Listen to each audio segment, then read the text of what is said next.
Christ again. I'm gonna dig deep today, like real deep, like I mean deep as I possibly can. You know, I'm gonna go into the abyss. You know, I'm able to bring myself back from this because I know how to do it. It took me a long time to master this, so you know, I'm gonna run wild for a little bit. You know, I'm gonna dig into the depression. You know, that associated with you know getting shot, and I guess the PTSD too. I'm gonna touch on a little bit of both of them. You know, I don't know if it's gonna be a series or you know, I know it's gonna be more than 15 minutes long because you know it's a whole lot deeper than just 15 minutes of talking. And when I was in the hospital, you know, I was so sedated, so drugged up. You know, that didn't even cross my mind at that point in time. Like, just any of the, you know, the aftermath of, you know, surviving all that. Like, my depression, it started off with anxiety. That was my first thing that I encountered, you know, after. Like, I'll never forget it. Like, I remember I was at work, and I remember talking about this before, but, you know, just to, you know, retouch on it, like, this how it kind of like all started with the anxiety and everything, and PTSD. I said I was at work, and, like, it just flooded over me, like I got so paranoid, and like, I just wanted to go home so bad. Like I literally had to go off by myself for like a good hour, you know, and just like calm my nerves down. That's how bad it was. Like, you know, it was like fear. It was just a flood of emotion I couldn't control. Like, and it subsided, you know, as you know, a little bit of time went past. Even with the whole like depression thing, like, you know, I'm only speaking on how, you know, how it affected me. I don't know how it does with other people. I'm just speaking for me. You know, how my depression, how it affected me. Like for me, it felt like, you know, it just like a wet blanket, like a big wet blanket. Somebody just threw it over my shoulders, threw it over my whole head, and like it was just weighing me down. Like, and I remember some days, you know, I would just be laying in bed and like I literally like did not want to do nothing at all. Like I was just so like out of it. Like I was just like it was the weirdest feeling ever. The weirdest. And you know, it was sometimes it would last for I don't know, a couple hours, a couple days. You know, it might last for a week. It all, you know, it all depends. Like, there's no real timeline on, you know, those feelings subsiding where you're able, I guess, to deal with them, tolerate them, you know, and guess move forward, you know, with your life or that day, whatever it may be. And you know, I kept masking the, I guess the pain, whatever you want to call it, with you know, with those pills, because you know, just like anybody else who's had, you know, who dealt with those pills before, you know, you take it, and you know,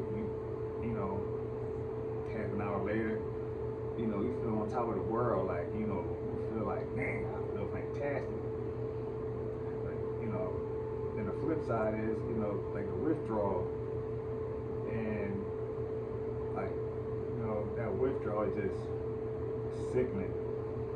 I remember the first time I had my withdrawal symptoms from, you know, not having medication, I didn't know what was wrong with me. But, you know, I don't want to elaborate on that too much. I want to talk about, like, the depression and all that, and the PTSD. And it's like, that depression, man, like, it's surreal. Like, I didn't understand it at all because, you know, it was never explained to to me by anybody. It was something I had to, I guess, you know, I guess not get. I had went to the psych ward because I was, man, like I said, I was out of it. I was out of it. Like, you know, I told you after my you know, after I tried to unalive myself, that second time with the pills, like I was at rock bottom. Like my PTSD was through the roof. My anxiety was through the roof. My depression was through the roof. Like it was just like I didn't see, you know, any end in sight. Like I didn't know where to turn, who to turn to, any of that. I was just like, man, I didn't. That was just only I could think of to, you know, just relieve, you know, all the, you know, pain, suffering, sorrow, just the way I was feeling about myself and just my life in general. It was like, you know, so many people who I thought, you know, would be like in my corner during that whole process, you know, they jumped ship, you know, no sooner I could blink my eyes. Like it was just so crazy, you know, but if they wanted something from you, you know, they come around and, you know, they want this, that, and the third, and blah, blah, blah, blah, blah. I remember my brother, you know, this dude, you know, he would come around wanting to buy my script, but then in the same breath, you know, he be trying to tell me, oh, you need to stop taking them pills, you addicted. I'm just looking at him like, you don't even make no sense. You want me to stop taking them, but then also you want me to sell them to you. So make up your mind, what do you want? Like, you just want to benefit off of my pain and suffering. Like, you don't care nothing about me, you just want what you want. You know, and that goes the same thing for marriage too. So, you know, just being around all that toxic, you know, toxic people and just that toxic environment, everything. It was just destroying who I was. And you know, our daughter mom too, she was a contributing factor to it too, because, you know, when I got shot, you know, I've never dated this woman. I don't care what nobody say. I've never dated her, anything like that. It was just, my thing was I was trying to be around to be a dad that I never had to my daughter. And I remember when I got shot, I called her and told her, you know, just out of respect that I have a child with this woman, that, you know, hey, I'm in the hospital, I got shot. That was it. I didn't want to, the next thing you know, this woman, she's coming up to the hospital every day. And I'm like, what are you doing up here? I didn't ask you to do none of this. Like, you know, you pretty much like bullied your way to the front of the line, and nobody asked you to do none of this. And you know, it was like she made the situation worse because she just took over something that had nothing to do with her. And you know, like I remember I was healing up. She was like, "Oh, you gotta come to my house." I'm like, "I don't want to come to your house." Like, but people was asking me, like, "Why you good?" I'm like, I was so weak. Like, you know, like I said, man, I had lost close to 80 pounds. Like, you know, in that process. So I was down to like 120. I was like, man, I looked bad, man. I looked bad. So I got kind of forced over there. And, you know, even during that process, like, that right there was just so much. It was just so draining on me, just dealing with her nonsense, you know, and all her just paranoid. Like I said, I wasn't even with this woman at this time, like, at all. I don't even know why she even stepped up to even do what she did. Like, she didn't do it out of kindness of her heart. She did it because she wanted some kind of recognition from people, or she wanted to be in the spotlight. Like, she wanted to send attention to be on her. I don't know why. This was like, you know, all about me. Like, I didn't ask you to do any of this. And I remember this one time she came to the hospital, you know, and they were like, oh, your wife? She was like, that's not my wife. I was like, that's my daughter's mom. Please stop calling her that. I don't have no connection with this woman at all. It's just, we just have a kid together. That's it. That's where the buck stops with that. That's it. And mind you, I've known this woman over 20 years. So one time she come up there, and I've never seen a woman have a seizure before, never about any seizures or anything. I've never in my life seen any of this with her. So she's sitting in a chair, and I'm laying down, relaxing,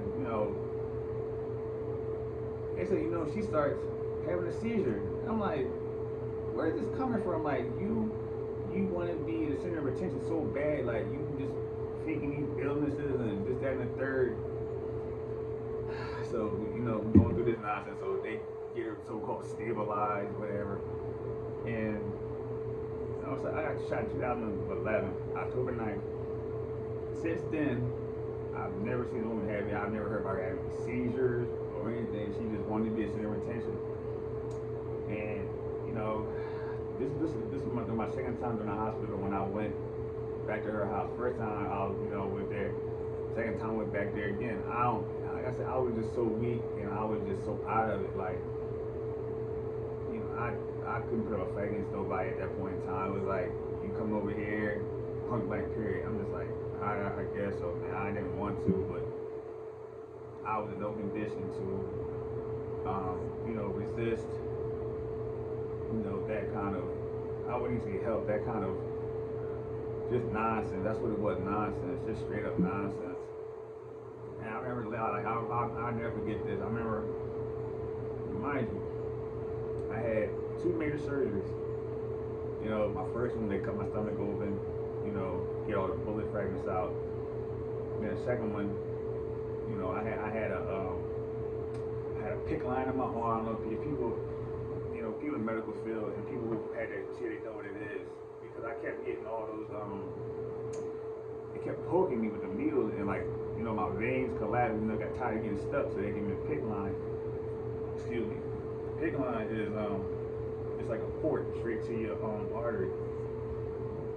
They put right here, they put a hole in my arm, so I could have a direct line to the medication, IVs, whatever they injected to me, it was a straight line, so they had to keep sticking me.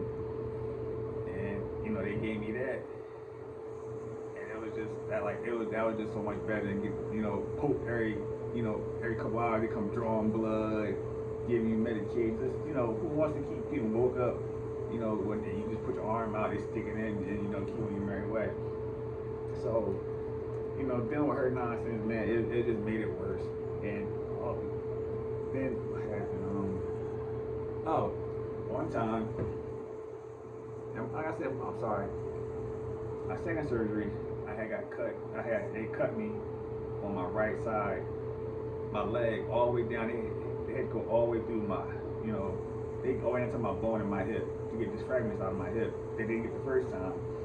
So I had that scar. I had a scar on my thigh. I had a scar on my like near my butt cheek.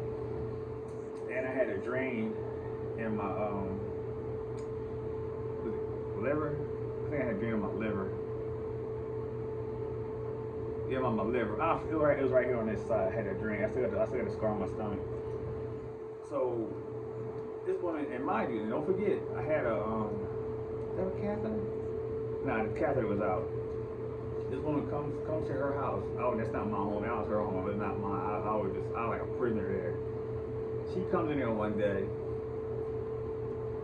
This woman, this is her exact words to me. This woman says to me, I don't want to come here and see a woman in my house.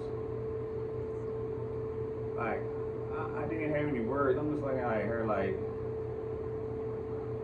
who you think about having relations? And I can't even walk. This was on your mind. Me having a woman in here having sex.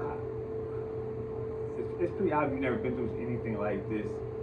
We even bring that kind of nonsense in my face and even had the audacity to say something like that to me. And even if so, I'm not your man. Like, we're nothing. We're co-parenting. We're not a couple. We're nothing. We are nothing. Nothing at all. I don't claim you with anything. So that right there is like, it was just another stressful situation. So once I start, getting back together, I'm going to physical therapy now. I'm trying to get myself back up and running again. So I'm going to physical therapy. Once again, here come her nonsense. Oh, but what about me? What you mean, what about you? Like, I don't understand what you're saying. Like, I don't understand what you're saying to me. Like, what are you saying? Well, I need to. Okay, go. Like I'm not stopping you or anything like that. You looking for therapy, go. What I'm doing got nothing to do with you. If you want to go, go. I'm not. This what I'm doing got nothing to do with you. Nothing. So stop trying to like piggyback off what I'm doing or people feel sorry for you. And the craziest thing was this woman, she goes to the therapy. She goes 2 times and just quits. So you did all that griping, crying, and complaining just to go 2 times and leave. It's like she's wanting to be so tied up in that situation. I don't know why. I never understood that. Why you ain't part of this? Well, let me stop this for a second. I'm gonna come right back because it's gonna stop.